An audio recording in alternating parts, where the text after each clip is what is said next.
Nous voici de retour dans notre émission Décryptons le monde, toujours en compagnie de Gérard Vespierre. Gérard, vous nous avez indiqué en début d'émission vouloir consacrer la première émission de chaque mois aux 2 dossiers les plus brûlants de l'actualité du mois précédent. Situation biélorusse et dossier israélien étaient ces 2 dossiers marquants du mois de mai. Après l'analyse de la situation en Biélorussie, nous allons donc nous pencher sur la situation en Israël.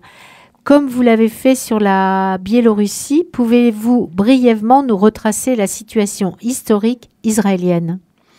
Bien volontiers, Jacqueline. Et effectivement, la situation israélienne est, dès la naissance de l'État d'Israël, placée sous le signe du combat. Du combat pour avoir le territoire et donc obtenir l'indépendance le 15 mai 1948.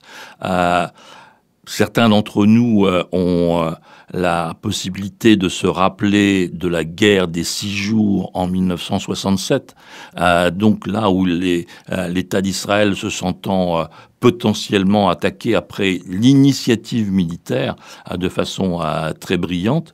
Et 6 ans plus tard, ce sont les Égyptiens qui ont eu cette aussi faculté militaire de secret de préparer la célèbre guerre du Kippour, où donc l'Égypte, que l'on n'attendait pas, a traversé le canal de Suez en 73 et a mis en difficulté pendant quelques jours l'État d'Israël. Donc voilà, on est toujours dans la guerre.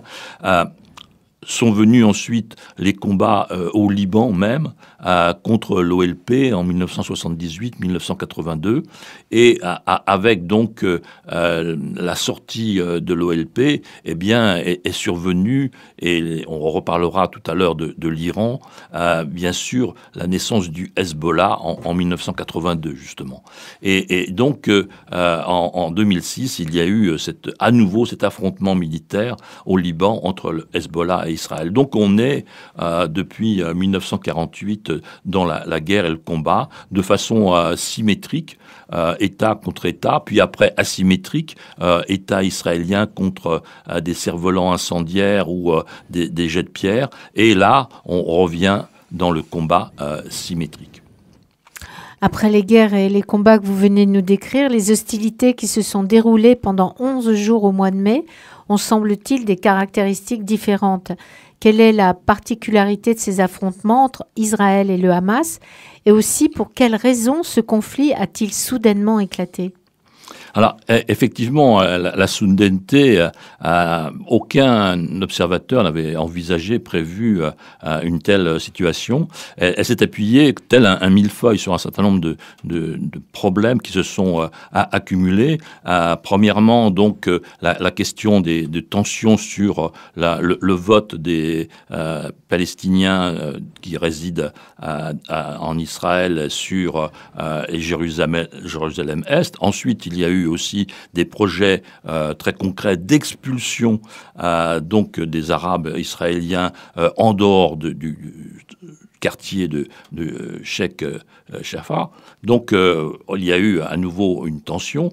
Les élections donc qui étaient prévues dans le territoire cisjordanien, voilà, tout ça a créé une tension politique et finalement des affrontements entre communautés. Et donc cet affrontement aussi en communauté a en parallèle la rivalité à l'intérieur du peuple palestinien entre le Fatah en Cisjordanie et le Hamas donc dans le territoire de Gaza. Donc on a eu cette vision du Hamas de se poser en sauveur et en leader en déclenchant des hostilités, puisqu'en plus, le Fatah en Cisjordanie avait annulé les élections. Donc, annulation d'élections, population maltraitée arabe en Israël. Donc, le développement du conflit a eu ces ressorts-là, avec effectivement des frappes lointaine. Là, c'était la grande surprise. Donc, la première surprise, c'était l'initiative. Le Hamas a eu l'initiative. Deuxièmement, des frappes lointaines jusqu'à Tel Aviv, donc plus de 100 km de portée des roquettes, et donc en grand nombre.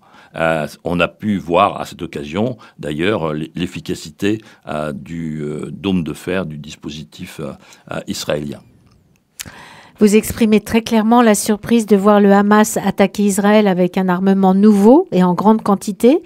Comment cela a-t-il été possible d'un point de vue technique et pourquoi Israël, toujours prompt à réagir, n'a-t-il pas entrepris de frappes préventives? Ce sont deux très bonnes questions.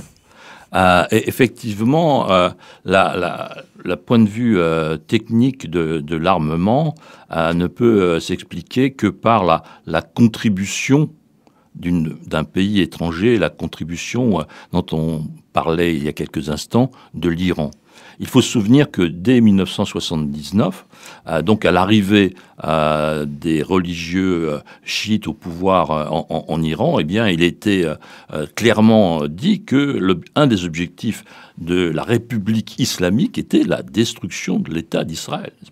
Et c'était la même année, aux surprises de l'histoire, où le président égyptien faisait un discours à la Knesset. Donc il y a eu un chassé-croisé entre pays arabes et puis donc l'empire perse, si je puis dire, qui a repris à son compte ce combat entre guillemets contre Israël. Donc l'Iran a apporté un support économique, un support technique, un support militaire, un support logistique au Hamas et donc à ses brigades militaires et au djihad islamique, donc par l'intermédiaire donc du Hezbollah, qui est créé, rappelons-le, 1982, avec bien sûr le parrain de Téhéran, donc qui a mis au point, permis au Hamas de disposer donc de roquettes de longue portée, 80 km, 120 km,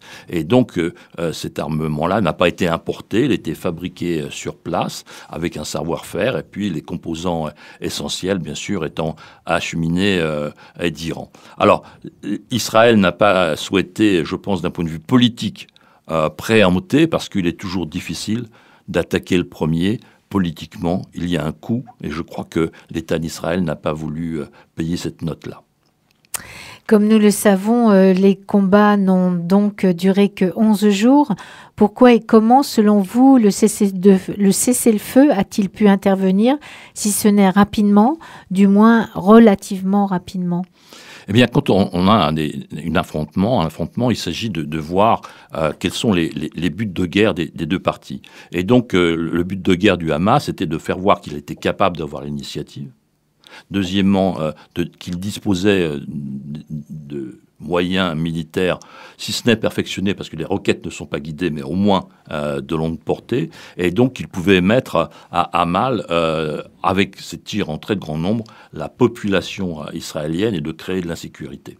Donc, c'était les trois objectifs, et donc de se poser, d'un point de vue politique, en leader par rapport au Fatah. D'un point de vue israélien, la preuve était importante de montrer l'efficacité des moyens de défense, donc du dôme de fer, qui a intercepté, selon les experts, 80 à 90% des tirs de roquettes, donc ce qui est énorme. Donc l'objectif de guerre d'Israël était de détruire les infrastructures du Hamas. Donc là aussi, le fameux réseau de métro, donc de tunnels cachés, eh bien, a été très sérieusement détruit. Et donc, les objectifs essentiels, avec l'élimination de certains leaders, ont été remplis. Donc, il ne manquait plus qu'un entremetteur, et l'Égypte a joué ce rôle. Cette situation nouvelle va-t-elle avoir des répercussions sur la politique intérieure israélienne, la constitution d'un nouveau gouvernement? Et maintenant, où nous dirigeons-nous dans cette région? Alors, un nouveau gouvernement en Israël, oui, la situation est compliquée. La situation israélienne est une mosaïque maintenant de partis. Le Likoud, le fameux parti de Benjamin Netanyahou, n'a que 30 sièges sur 120 à la Knesset. Donc on a un émiettement, une disparition du parti travailliste israélien, donc une grande partie, une grande partition, et on voit même des partis arabes qui sont à la limite d'être des arbitres de la situation. Donc dans la situation intérieure, très compliquée. Deuxièmement, le retour des États-Unis sur une ligne d'équilibre. Les États-Unis ont toujours été présents au Moyen-Orient et resteront l'allié d'Israël de façon indéfectible, mais ils sont dans une position de milieu au lieu dans une position d'extrême. Donc ça, c'est un élément tout à fait nouveau. Et donc, ils reviennent aussi avec des moyens financiers vis-à-vis de la reconstruction, vis-à-vis même des autorités à Ramallah, en Cisjordanie.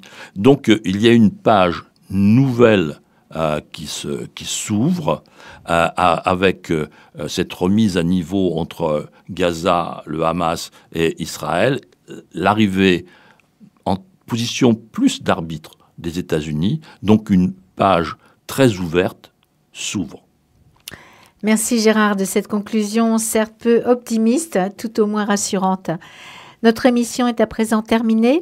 Merci de votre fidélité à vous tous qui nous écoutez.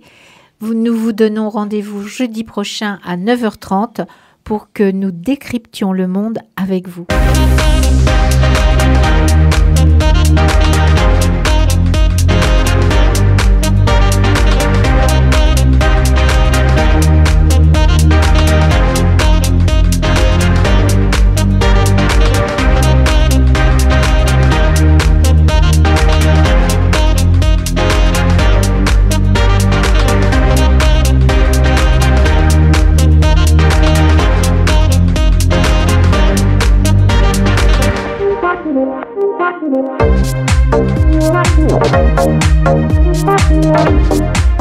Thank you.